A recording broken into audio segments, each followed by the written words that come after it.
ਰਾਜੇ next topic ਹੈ ਐਸਟਰੋਨੋਮੀਕਲ telescope. ਐਸਟਰੋਨੋਮੀਕਲ telescope ਇੱਕ ਐਵੇਂ ਦਾ ਆਪਟੀਕਲ ਇੰਸਟਰੂਮੈਂਟ ਹੈ ਜਿਸ ਨੂੰ ਆਪਾਂ ਯੂਜ਼ ਕਰਦੇ ਹਾਂ observing distinct images of heavenly bodies. ਬਹੁਤ ਜਿਹੜੀਆਂ ਹੈਵੀ ਬੋਡੀਜ਼ ਹੈ, ਬਹੁਤ ਜ਼ਿਆਦਾ ਡਿਸਟੈਂਸ ਦੇ ਉੱਪਰ ਹੈ, ਉਹਨਾਂ ਦੀਆਂ ਜਿਹੜੀਆਂ ਇਮੇਜਸ ਹੈ ਓਬਜ਼ਰਵ ਕਰਨ ਦੇ ਲਈ ਆਪਟੀਕਲ ਇੰਸਟਰੂਮੈਂਟ ਐਸਟਰੋਨੋਮੀਕਲ ਟੈਲੀਸਕੋਪ ਯੂਜ਼ ਕਰਦੇ ਹਾਂ। ਹੈਵਲੀ ਬੋਡੀਜ਼ ਜਿਵੇਂ ਸਟਾਰਸ, ਪਲੈਨਟਸ ਐਟਸੈਟਰਾ।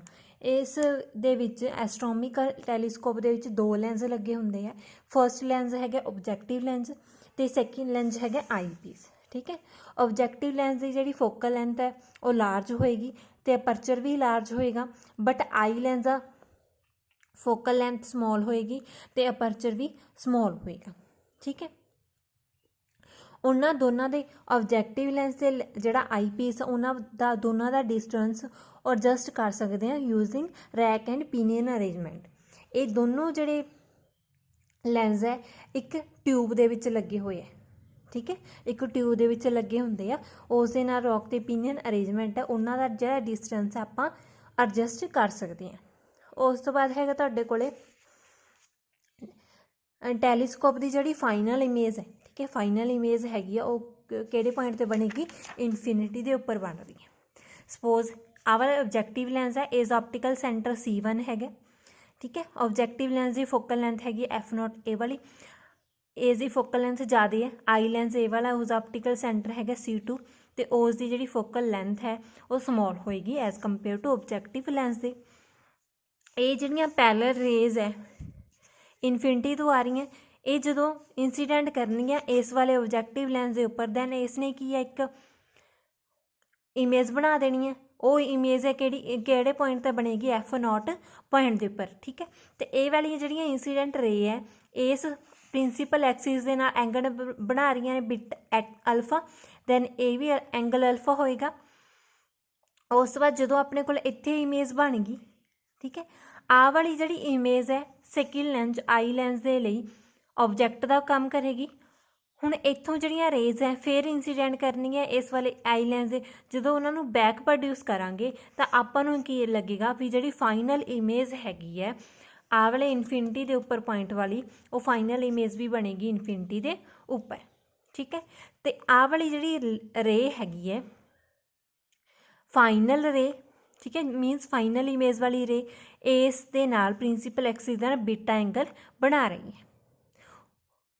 ਉਸ ਤੋਂ ਬਾਅਦ ਜਿਵੇਂ C1 ਅਤੇ F0 ਤੋਂ ਲੈ ਕੇ ਡਿਸਟੈਂਸ ਕਿੰਨਾ ਹੈਗਾ? F0 ਹੈ। ਆਹ ਵਾਲੀ FE ਤੋਂ FE ਅਤੇ C2 ਦੇ ਡਿਸਟੈਂਸ ਹੈਗਾ FE focal length of I lens. Next ਆਪਾਂ ਕੈਲਕੂਲੇਟ ਕਰਾਂਗੇ ਇਸ ਦੇ ਲਈ ਐਂਗੂਲਰ ਮੈਗਨੀਫਿਕੇਸ਼ਨ ਔਰ ਮੈਗਨੀਫਿਕੇਸ਼ਨ ਪਾਵਰ। ਮੈਗਨੀਫਿਕੇਸ਼ਨ ਪਾਵਰ ਦਾ ਮੀਨਿੰਗ ਜਿਹੜਾ ਐਂਗਲ ਫਾਈਨਲ ਇਮੇਜ ਐਂਗਲ ਬਣਾ ਰਹੀ ਹੈ, ਠੀਕ ਹੈ, ਅਪੋਨ ਜਿਹੜਾ ਆਹ ਵਾਲਾ ਐਂਗਲ ਇੰਸੀਡੈਂਟ ਕਰ ਰਹੀ ਹੈ ਜਦੋਂ ਲਾਈਟ ਇੰਸੀਡੈਂਟ ਕੀਤੀ ਸੀ, ਮੀਨਸ ਓਬਜੈਕਟਿਵ ਲੈਂਸ ਵਾਲਾ, ਤਾਂ M is equal to beta upon alpha ਆ ਜਾਏਗਾ। ਹੁਣ ਅਲਫਾ ਅਤੇ ਬੀਟਾ ਦੋਨੋਂ ਸਮੋਲ ਐਂਗਲ ਹੈ, ਦੈਨ ਅਲਫਾ ਨੂੰ ਟੈਨ ਅਲਫਾ ਬੀਟਾ ਨੂੰ ਟੈਨ ਅਲਫਾ ਲਿਖਾਂਗੇ, then M is equal to tan beta upon tan alpha. Tan beta ਦੀ ਜਿਹੜੀ ਵੈਲਿਊ ਹੈ A ਡੈਸ਼ B ਡੈਸ਼ ਅਤੇ C2, ਆਹ ਵਾਲੀ ਸਮੋਲ ਟ੍ਰਾਇੰਗਲ ਦੇ ਵਿੱਚੋਂ ਕੈਲਕੂਲੇਟ ਕਰਾਂਗੇ A dash B dash upon C2 B dash. Tan alpha ਦੀ value A dash B dash ਅਤੇ C, ਇਸ ਦੇ ਵਿੱਚੋਂ ਕੈਲਕੂਲੇਟ ਕਰਾਂਗੇ ਬਣ ਜਾਏਗੀ A dash B dash upon C1 B dash. ਦੋਨਾਂ ਦੀ ਵੈਲਿਊ ਇਸ ਇਕੁਏਸ਼ਨ ਦੇ ਵਿੱਚ ਸਬਸਟੀਟਿਊਟ ਕਰਾਂਗੇ, ਦੈਨ M ਆ ਜਾਏਗੀ M is equal to C1 B dash upon C2 B dash. ਹੁਣ C1 ਅਤੇ B dash, C1 B dash ਦੀ ਵੈਲਿਊ ਹੈਗੀ ਹੈ F0 ਅਤੇ C2 B ਡੈਸ਼ ਦੀ ਵੈਲਿਊ ਹੈਗੀ ਹੈ minus FE focal length of I lens. Negative sign ਹੈਗਾ ਜਿਹੜਾ ਮੈਗਨੀਫਿਕੇਸ਼ਨ ਪਾਵਰ ਦੇ ਵਿੱਚ ਆ ਰਿਹਾ, ਉਹ ਇੰਡੀਕੇਟ ਕਰ ਰਿਹਾ ਜਿਹੜੀ ਫਾਈਨਲ ਇਮੇਜ ਬਣੇਗੀ ਉਹ ਕੀ ਹੈ? ਇਨਵਰਟਡ ਇਮੇਜ ਬਣੇਗੀ ਵਿਦ ਰਿਸਪੈਕਟ ਟੂ ਆਬਜੈਕਟ। ਹੁਣ ਇਹ ਵਾਲੀ ਜਿਹੜੀ ਮੈਗਨੀਫਿਕੇਸ਼ਨ ਪਾਵਰ ਹੈਗੀ ਹੈ ਐਸਟਰੋਨੋਮੀਕਲ ਟੈਲੀਸਕੋਪ ਦੀ, ਉਸ ਨੂੰ ਅਗਰ ਇਨਕਰੀਜ਼ ਕਰਨਾ, ਠੀਕ ਹੈ, ਉਸ ਨੂੰ ਅਗਰ ਆਪਾਂ ਇਨਕਰੀਜ਼ ਕਰਨਾ, ਦੈਨ ਓਬਜੈਕਟਿਵ ਲੈਂਸ ਦੀ ਕੀ ਫੋਕਲ ਲੈਂਥ ਲਾਰਜ ਹੋਣੀ ਚਾਹੀਦੀ ਹੈ ਅਤੇ ਫੋਕਲ ਲੈਂਥ ਹੈਗੀ ਜਿਹੜੀ ਆਈ ਲੈਂਸ ਦੀ ਉਹ ਸਮੋਲ ਹੋਣੀ ਚਾਹੀਦੀ ਹੈ।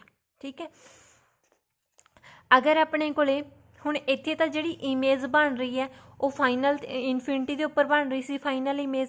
ਅਗਰ ਆਪਾਂ ਇਹ ਵਾਲੀ ਜਿਹੜੀ ਇਮੇਜ ਹੈ ਕਿਸੇ ਕੋਈ ਵੀ least distance of distinct vision means ਇੱਥੇ ਜੇ ਕਿਤੇ ਵੀ ਆਪਾਂ ਕੀ ਬਣਾ ਲਈਏ ਇਮੇਜ ਬਣਾ ਲਈਏ ਦੈਨ ਉਸ ਦੇ ਲਈ ਆਪਾਂ ਨੂੰ ਕੀ ਕਰਨਾ ਪੈਣਾ, ਠੀਕ ਹੈ। ਹੁਣ ਉਸ ਦੇ ਵਿੱਚ ਕੀ ਹੈ ਬਿਲਕੁਲ ਸੇਮ ਵੇ ਦੇ ਨਾਲ ਦੋ ਲੈਂਸ ਹੈਗੇ ਆਬਜੈਕਟਿਵ ਲੈਂਸ ਤੇ ਆਈ ਲੈਂਸ। ਹੁਣ ਆਬਜੈਕਟਿਵ ਲੈਂਸ ਦੇ ਉੱਪਰ ਜਿਹੜੀਆਂ ਲਾਈਟ ਆ ਰਹੀ ਹੈ ਉਸ ਤੋਂ ਬਾਅਦ ਜਿਹੜੀ ਇਮੇਜ ਹੈ ਇੱਥੇ ਬਣ ਗਈ A ਡੈਸ਼ B ਡੈਸ਼ ਦੇ ਉੱਪਰ, ਠੀਕ ਹੈ।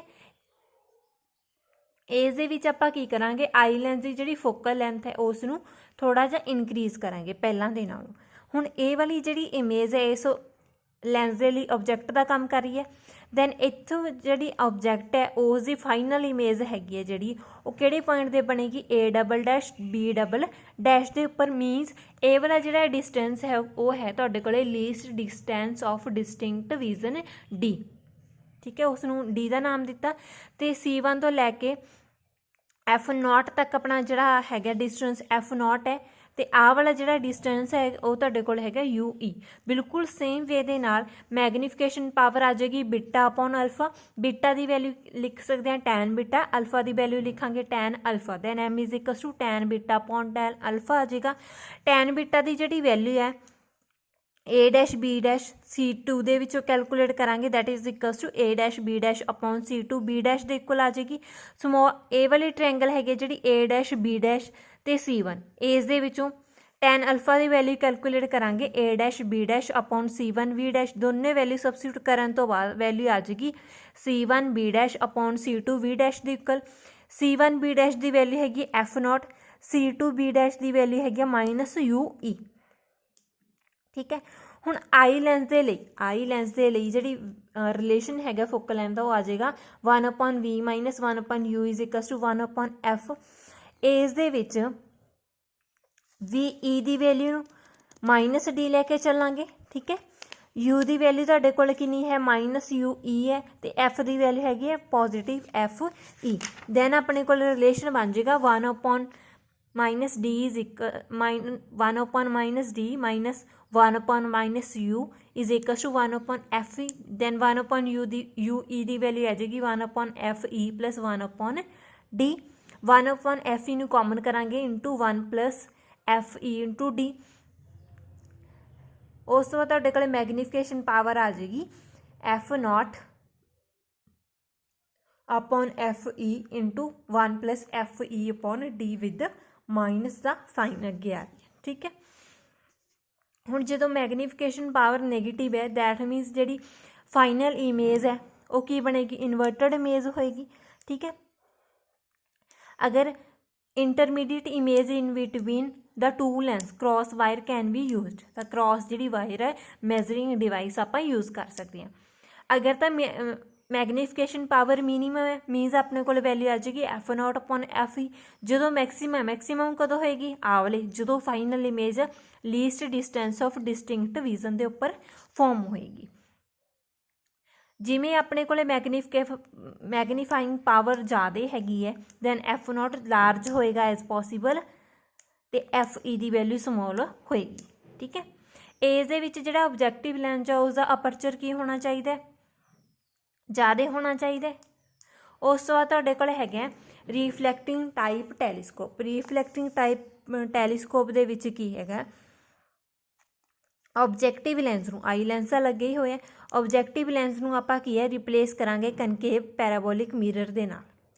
ਕਨਕੇਵ ਪੈਰਾਬੋਲਿਕ ਮਿਰਰ ਲੈਣਾ ਜਿਸ ਦਾ ਜਿਹੜਾ ਅਪਰਚਰ ਹੈ ਬਹੁਤ ਜ਼ਿਆਦਾ ਹੋਏਗਾ, ਠੀਕ ਹੈ। ਅਤੇ ਇਮੇਜ ਜਿਹੜੀ ਫੋਰਮਡ ਹੋਏਗੀ ਇਸ ਕੇਸ ਦੇ ਵਿੱਚੋਂ ਸਭ ਮੱਚ ਬਰਾਈਟਰ ਹੋਏਗੀ ਅਤੇ ਰਿਫਲੈਕਟਿੰਗ ਟਾਈਪ ਟੈਲੀਸਕੋਪ ਦੀ ਰਿਜ਼ੋਲਵਿੰਗ ਪਾਵਰ ਹੈ ਹਾਈ ਹੋਏਗੀ ਦੈਨ ਰਿਫਰੈਕਟਿੰਗ ਟਾਈਪ ਟੈਲੀਸਕੋਪ ਦੇ ਨਾਲੋਂ, ਠੀਕ ਹੈ।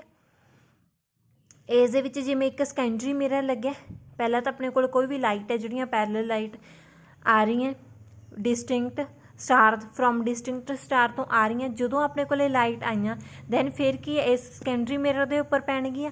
ਇਹ ਵਾਲਾ ਜਿਹੜਾ ਆਬਜੈਕਟਿਵ ਮਿਰਰ ਇੱਕ ਆਬਜੈਕਟਿਵ ਮਿਰਰ ਹੈ ਮੀਨਸ ਆਪਣੇ ਕੋਲ ਪੈਰਾਬੋਲਿਕ ਕਨਕੇਵ ਰਿਫਲੈਕਟਰ ਹੈ ਜਿਸ ਦਾ ਜਿਹੜਾ ਅਪਰਚਰ ਹੈ 200 ਇੰਚ ਤੱਕ ਹੋ ਸਕਦਾ ਅਤੇ ਇਸ ਦੇ ਸੈਂਟਰ ਦੇ ਵਿੱਚ ਇੱਕ ਆਪਾਂ ਹੋਲ ਰੱਖਾਂਗੇ, ਠੀਕ ਹੈ, ਤਾਂ ਜੋ ਜਿਹੜੀਆਂ ਪੈਰਲਲ ਰੇਜ਼ ਹੈਗੀਆਂ डिस्टेंट स्टार तो आ रही हैं वो एंटर करनी है टैलीस्कोप दे विच in a direction parallel to principal axis of the mirror. तो इस लिए मैगनीफिकेशन पावर की है, मैगनीफिकेशन पावर का formula f not upon f e. F not की वैल्यू पुट करांगे r upon 2 upon f e. R की है radius of curvature of concave reflector, ठीक है।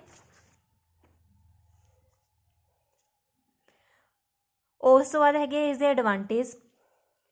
एडवांटेज दे विच जिन्ने भी स्फेरिकल एवरीवेशन आ रहे मीनस कोई भी तुहाडे कोले इस दे विच डिफैक्ट आ रहा उसनूं आपां पैराबोलाइड दे नाल जिहड़ा पैराबोलिक कनकेव मिरर यूज़ किया उस दे नाल की करांगे रिड्यूस कर सकती हैं। तो इमेज है जिहड़ी ब्राइटर होएगी, ठीक है। हाई रेजुलेशन पावर है जिहड़ा अचीव करांगे by using a mirror of larger aperture दे नाल।